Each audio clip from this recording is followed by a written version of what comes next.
With their history of games, expansive stories, Capcom has had a fine run of their IPs being converted into wild film experiences. Star-studded Street Fighter 2s, Resident Evils with The Fifth Element Mia Jovovich, and a Dead Rising movies, which we'll never ever mention again.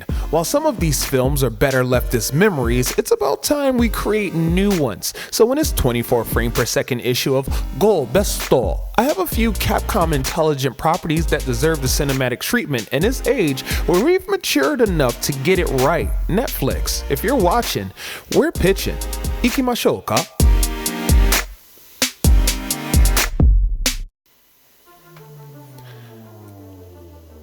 No one video game franchise epitomizes extreme cool to the capacity of the Devil May Cry series. The game's triple less stylized combo swagger done right could carry us through just as many movies as Paul W.S. Anderson's 6th Resident Evil feature film run.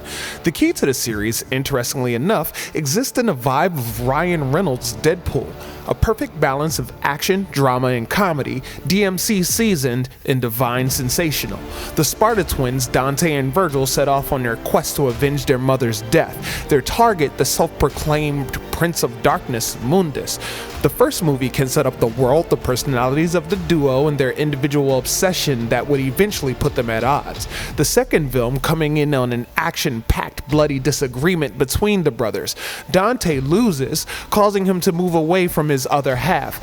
Falling into a rut, he opens up a shop with no clear purpose and heads out on reckless misadventure, which eventually introduces him to a whole new arsenal. But most importantly, the demoness Trish, the agitator of Dante's necessary shedding of tears for his mother, the release awakening a greater potential in Dante, allowing him to grow and persevere. Devil May Cry. On Twitter, I asked you what game deserves the movie treatment the most, and while it was close, 31% of your votes went to the classic Capcom beat-em-up Final Fight. So, establishing shot, 1989, Metro City. Former professional wrestling champion Mayor Michael Duncan Hagar's daughter has been kidnapped by the Mad Gear Gang under the order of their boss, Belger.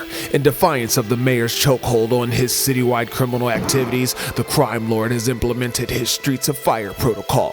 While Hagar's strongman hands are wrapped in bureaucratic tape, his daughter's longtime boyfriend, Cody, a dude in love with manga, karate movies, and superheroes, decides to take on matters by his own means. He quickly learns he's a better natural detective than he is a practiced fighter.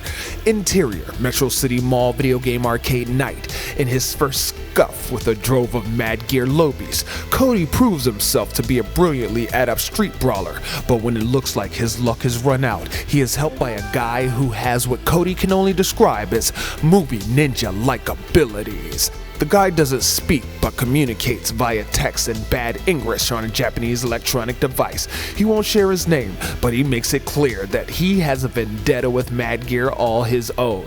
Cody and the guy eventually become best friends, learning from each other on the way to the final fight. Putting Ghosts and Goblins on the menu, let's make it a light comedy, sort of an opposite Don Quixote in a world of magic through which he bumbles heroically by refusing to believe what he's seeing or experiencing, like Arataka Reigin from Mob Psycho 100. Taking place in 1921 Manchester, England, our story follows a scruffy 30-year-old Arthur Knight, whose parents named him after the fabled King of Camelot. Embodying the name, he envisions himself as a brave hero, sometimes flailing mighty sticks, but he absolutely does not believe in magic, ghosts, and goblins.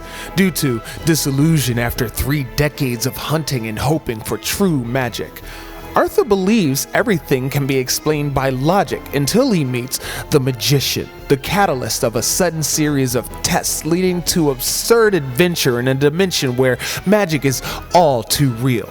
During these trials, he learns his pregnant wife Sella is a greatest grandniece of Morgan Le Fay, and he himself is actually a direct descendant of King Arthur Pendragon. Ghouls and ghosts are very real. While the game series itself may have faded into purgatory, Lost Planet and its stage world of EDN3 could present an extensive cinematic journey into the time and process it would take for future spacefaring humans to settle on and cohabit a new planet. Just like the game, the film should start in a frozen tundra, eventually moving on to greener pastures, showing the diversity of life potential the terrain holds. It would be important to include Japanese-style mecha action as the main cast of characters struggle to survive, obtaining thermal energy so they don't freeze to death while dealing with snow pirates. The planet's native fauna must be the biggest threat in size and number. Being clear about its influences from John Carpenter's The Thing and Starship Troopers, the beasts need to be outstanding. For the best case scenario, take the monsters directly from the game's design, all directed by Philadelphia's own M. Night Shyamalan. We were on Earth the whole time. Next to Street Fighter II, name a more iconic Capcom video game franchise than Mega Man. If this is going to be done right, the industry is going to have to pay attention to what not only makes Mega Man unique, but also a classic.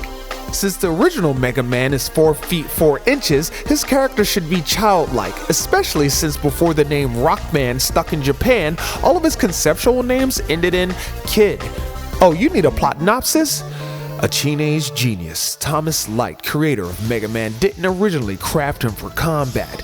He named it Rainbow Kid, and he was created to be a child, a high evolutionary baby brother or a child's companion that learns to mimic anything he'd experienced, his favorite game being John Ken Pun or Rock Paper Scissors. All of that goes to hell when Light's mentor, Dr. Albert Wily, catches wind of his protege's Rainbow Kid project, stealing it for himself, seeing the military contract value.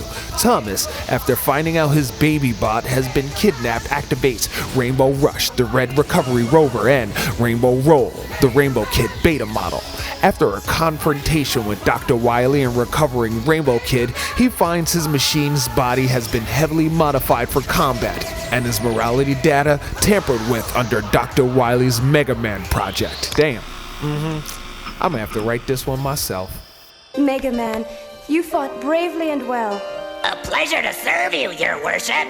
Well, there are a few movies we could actually get. Which one would you like to see the most? Speak up in the comments below. Okaeri, to our returning otaku, subscribe and ding that bell if you haven't already so you can be included on a welcome back. And surely this hasn't spun out your cinema spool for that otaku life, so don't be shy and head on over to OTAQUEST.com to partake in our Japanese pop culture well of information. I'm Nerdsworth, and until next time, ja, mata ne.